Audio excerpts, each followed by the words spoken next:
सो संगत जी, वाहेगुरु जी का खालसा, वाहेगुरु जी की फतेह। आपका वेलकम है हमारा न्यू लेटेस्ट वीडियो में, जिसमें हम आज पौड़ी नंबर 10 का ट्रांसलेशन करेंगे।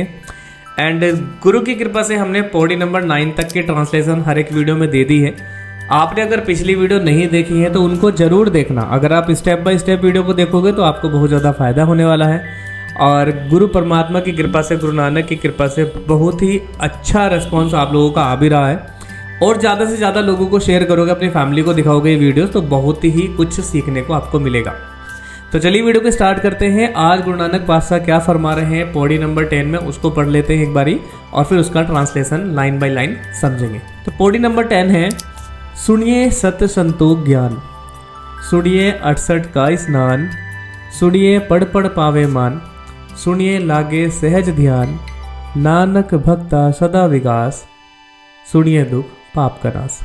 बहुत ही छोटी पौड़ी है, लेकिन ट्रांसलेशन इतना डीप है कि भाई आपको जब आप इसे समझोगे तो आपको खुद फीलिंग होगी कि यार वाकई में कितना अच्छा गुरबानी में लिखा हुआ है और कितना सच्चा गुरबानी में लिखा हुआ है।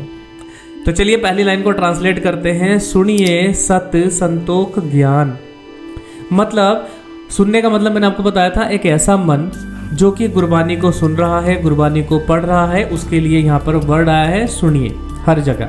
तो जैसे ही हम सुनिए पढ़ेंगे आप समझ जाना ऐसे मन की बात हो रही है जो कि गुरबानी को पढ़ रहा है। सुनिए सत्य संतोख ज्ञान, सत्य का मतलब यहाँ पर आया है दान देने से, संतोख का मतलब जो मन की संतुष्टि होती है वो, और ज्ञान मतलब प्रकाश, नॉलेज।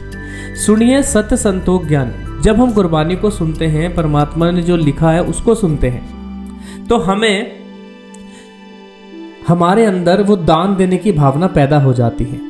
और जब हम दान देने की भावना कब पैदा होती है? जब इंसान के अंदर वो संतोख पैदा होता है। और संतोख कब पैदा होता है? जब उसको वो ज्ञान मिलता है। और ज्ञान किसके थ्रू मिलता है? गुरु के थ्रू मिलता है। मतलब जब आपको हमारे को ज्ञान मिलेगा तो हमें संतोख मिलेगा, और संतोख मिलेगा तो हमारे अंदर दान देने की भावना पैदा हो जाती है।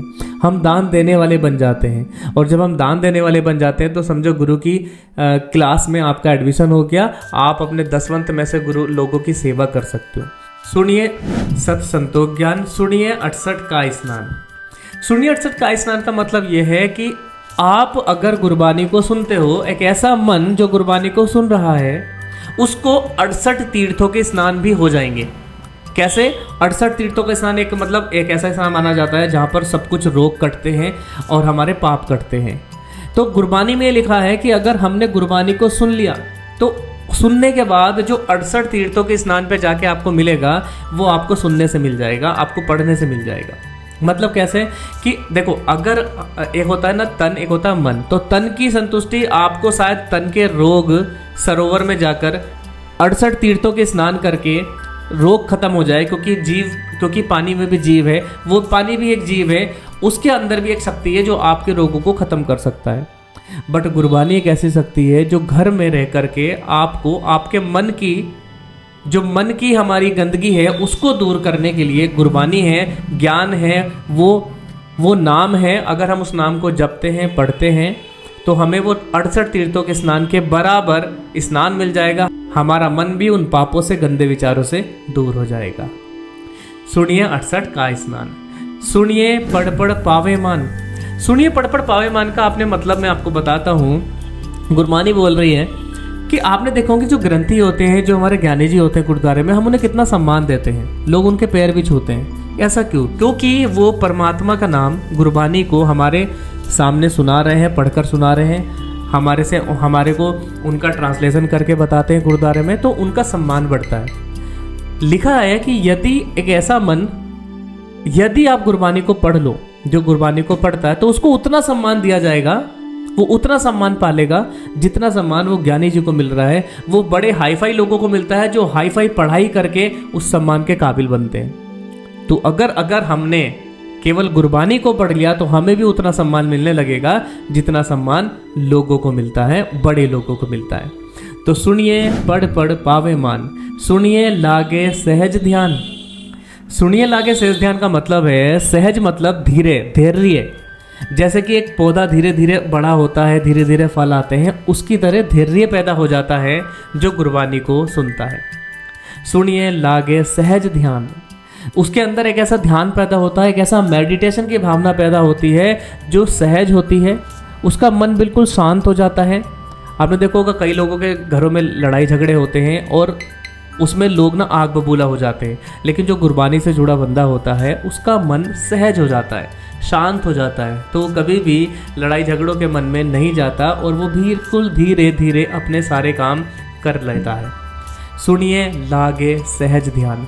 सहज मतलब आपने देखा होगा सहज पाठ जब होता है गुरुद्वारे में तो उसके लिए बहुत धीरे धीरे पाठ होता है, ट्रांसलेशन के साथ पाठ होता है, तो उसको भी एक अलग महिमा दी गई है, अलग महत्ता दी गई है सहज पाठ को। तो सहज का मतलब ये धीरे धैर्य से धैर्य पैदा हो जाता है। सुनिए लागे सहज ध्यान, उसके अंदर एक ऐसी मेडिटेशन की भावना पैदा हो जाती है। नानक भक्ता सदा विकास, सुनिए दुख पाप का नाश। ये लाइन 2 लाइन पिछले 3 पौड़ी से चलती आ रही है। नानक भक्ता सदा विकास मतलब ओ नानक, जो भगत है नानक को सुन रहा है, उसकी गुरबानी को सुन रहा है, उसका मन हमेशा प्रसन्न रहता है, हमेशा मतलब खुशबू रहती है उसके मन में, वो हमेशा बढ़िया रहता है, खुश रहता है, क्योंकि वो गुरबानी को सुन रहा है, गुरबानी को पढ़ रहा है। नानक भक्ता सदा विकास, सुनिए दुख पाप का नाश। और सुनने से उसके सारे दुख, उसके सारे पापों का नाश हो जाता है। तो एक छोटी सी पौड़ी है ये, लेकिन मीनिंग बहुत डीपली है कि अगर हम सुनना ही स्टार्ट कर दें, पढ़ना ही स्टार्ट कर दें, तो भाई वो सारी चीज़ें मिल सकती हैं जो हम बाहर जाकर ढूंढना चाहते हैं, वो हमें घर में मिल सकती हैं गुरबानी को सुनने से, पढ़ने से। तो आज से अगर आपने गुरबानी को पढ़ना सुनना स्टार्ट नहीं किया तो पढ़ना सुनना स्टार्ट कर दो। इन वीडियोस के माध्यम से कोशिश करवा रहा है गुरु नानक की भाई आप तक वो ट्रांसलेशन पहुँचे। तो इन वीडियोस को आप ज़रूर अपने रिश्तेदारों को, अपने फ्रेंड सर्किल में शेयर करना। अच्छी लगी है वीडियो तो जल्दी फटाफट से लाइक करो, चैनल को सब्सक्राइब कर लो ताकि आने वाले समय में और वीडियो आपको मिल सके। मिलते हैं नेक्स्ट वीडियो में, तब तक आप ध्यान रखना अपना और अपनी फैमिली का। वाहिगुरु जी का खालसा, वाहिगुरु जी की फतेह।